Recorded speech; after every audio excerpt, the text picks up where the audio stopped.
अर्जुनगढ़ गांव ऊंचे पहाड़ों और घने जंगलों के बीच बसा हुआ था। रात होते ही पूरा गांव कोहरे में खो जाता और हर घर के बाहर छोटे छोटे दिए टिमटिमाने लगते। लोग कहते थे कि इस जंगल में कोई रहस्यमयी शक्ति रहती है, इसलिए अंधेरा होते ही सब अपने घरों में छिप जाते थे। लेकिन उसी गांव में एक ऐसा इंसान रहता था जिसकी किस्मत बदलने वाली थी। गांव के किनारे एक टूटी झोपड़ी में 25 साल का वीर अपनी छोटी भट्टी में दिन रात मेहनत करता था। उसके कपड़े पुराने थे, हाथों पर छाले थे और चेहरे पर थकान साफ दिखाई देती थी। आग की चिंगारियों के बीच वह लोहे पर हथौड़ा मारते हुए बस एक सपना देखता था कि एक दिन उसका हुनर पूरी दुनिया पहचानेगी। अगली सुबह जब वीर अपने बनाए औजार लेकर बाजार पहुंचा तो गांव वाले उसका मजाक उड़ाने लगे। कोई उसकी तलवार को कमजोर कहता तो कोई हंसते हुए उसे गरीब लोहार बुलाता। वीर चुपचाप सब सुनता रहा, लेकिन उसके दिल में दर्द बढ़ता जा रहा था। उस दिन वह उदास होकर खाली हाथ वापस लौट आया। घर पहुंचते ही उसकी बूढ़ी मां ने उसके चेहरे की उदासी पहचान ली। उसने प्यार से वीर के कंधे पर हाथ रखा और कहा, मेहनत करने वालों का वक्त जरूर बदलता है बेटा। मां की बात सुनकर वीर की आंखों में फिर से उम्मीद लौट आई। उसे नहीं पता था कि आने वाली रात उसकी पूरी जिंदगी बदलने वाली है। उस रात अर्जुनगढ़ गांव में भयंकर तूफान आया। आसमान में बिजली चमक रही थी और तेज बारिश से पूरा गांव कांप रहा था। वीर अपनी भट्टी बंद करने ही वाला था कि तभी बाहर से किसी अजनबी की आहट सुनाई दी। हवा के साथ दरवाजा जोर जोर से हिलने लगा। अचानक दरवाजे पर तेज दस्तक हुई। वीर धीरे धीरे आगे बढ़ा और डरते हुए लकड़ी का दरवाजा खोला। बाहर घना अंधेरा था और बारिश के बीच एक रहस्यमयी परछाई खड़ी दिखाई दे रही थी। वीर की धड़कनें तेज हो गईं। कुछ ही पल बाद एक बूढ़ा आदमी अंदर आया। उसके कपड़े फटे हुए थे और आंखों में अजीब सी नीली चमक थी। वह पूरी तरह बारिश में भीगा हुआ था, लेकिन उसके चेहरे पर डर नहीं था। वीर हैरानी से उस अजनबी को देखता रह गया। बूढ़े आदमी ने धीरे से अपनी जेब से एक चमकता हुआ हथौड़ा निकाला। जैसे ही हथौड़ा बाहर आया, पूरी भट्टी नीली रोशनी से जगमगा उठी।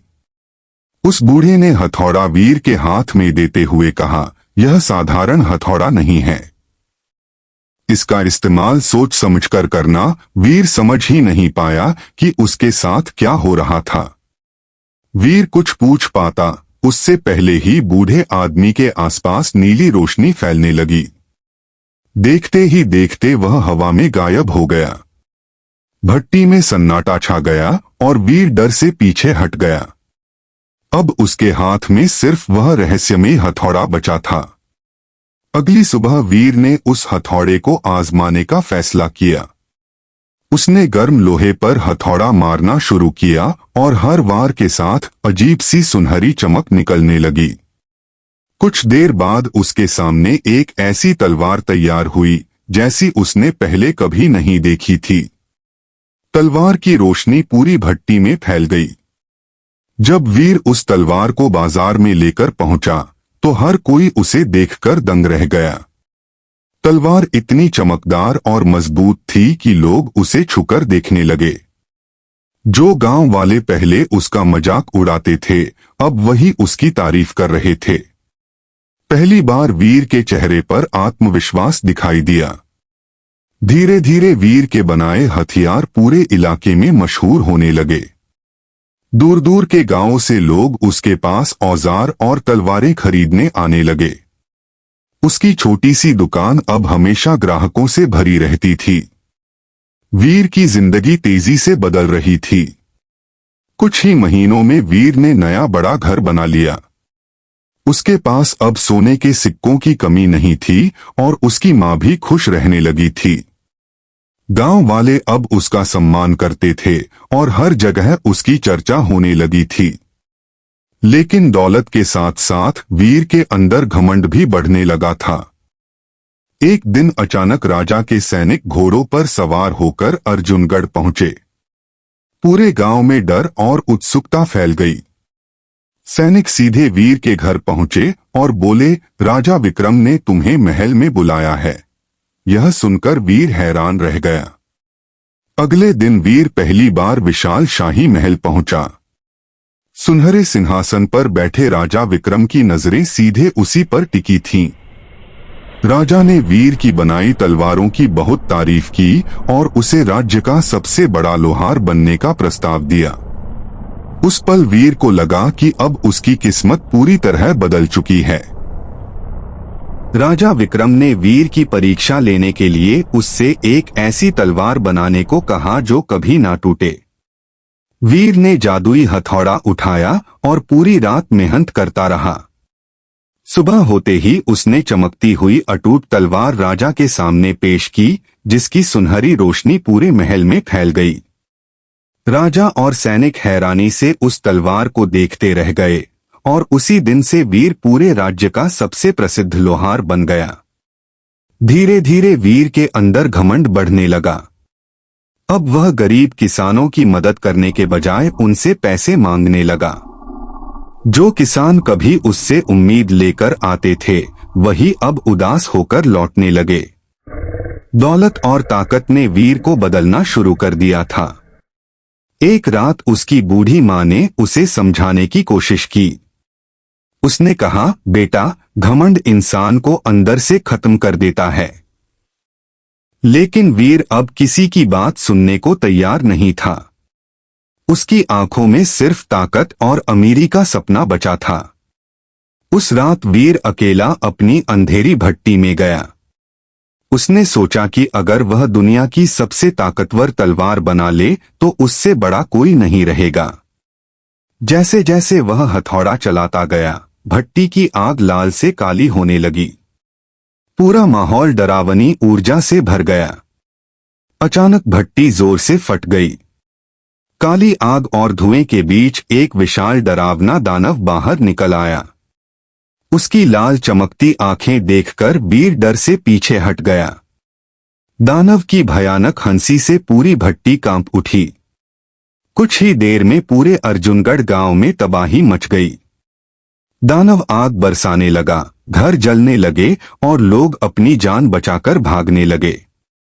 आसमान काले बादलों से भर गया और चारों तरफ चीख पुकार गूंजने लगी। वीर दूर खड़ा यह सब देखकर समझ गया कि यह विनाश उसकी गलती की वजह से हुआ है।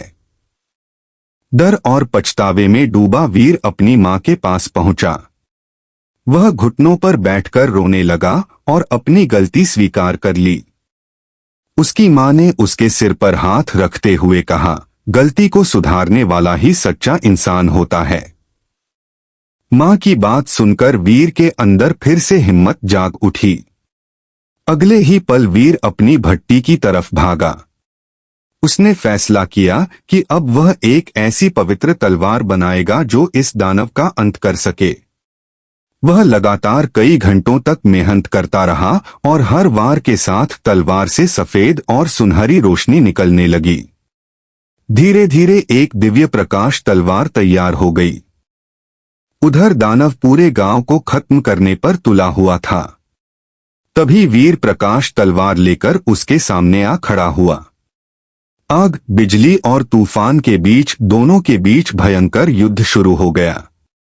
दानव की काली शक्ति और वीर की प्रकाश तलवार टकराने से पूरा आसमान कांप उठा। दानव बार बार वीर पर हमला कर रहा था, लेकिन इस बार वीर के अंदर घमंड नहीं बल्कि लोगों को बचाने का साहस था। आखिरकार उसने पूरी ताकत से प्रकाश तलवार दानव के सीने में घोंप दी। एक तेज रोशनी फैली और दानव राख बनकर हवा में गायब हो गया। पूरा गांव अचानक शांत हो गया। सुबह होते ही अर्जुनगढ़ गांव में खुशियां लौट आईं। गांव वाले वीर की जय जयकार करने लगे क्योंकि उसने सबकी जान बचा ली थी। लेकिन वीर समझ चुका था कि असली ताकत अच्छाई में होती है, लालच में नहीं। इसलिए उसने जादुई हथौड़े को हमेशा के लिए पहाड़ की एक गुफा में छिपा दिया और फिर पूरी जिंदगी लोगों की मदद करने में लगा दी।